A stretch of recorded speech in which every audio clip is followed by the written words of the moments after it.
here at San Quentin for nearly 29 years.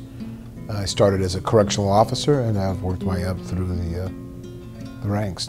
I've had an opportunity to experience quite a bit of interaction between inmates and staff, inmates and their families, inmates in the community.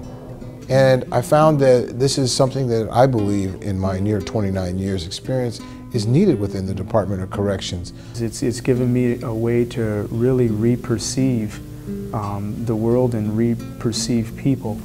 I'm looking at people differently.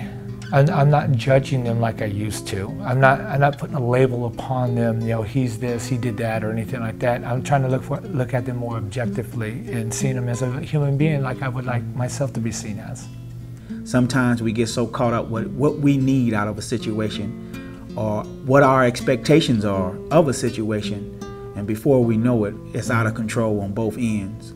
Like I've learned in here that I can blame myself, I can blame others, I can sense my own feelings and needs, or I can sense their feelings and needs. And for me, it's almost like not really the hidden meaning, but it's the meaning that I haven't been able to hear, you know, ever. And now it isn't a hidden meaning anymore, it comes across. I'm listening to different ways of communicating, hearing what they're actually saying and feeling what they're saying too. And I'm able to more express the feelings that's inside of myself that way.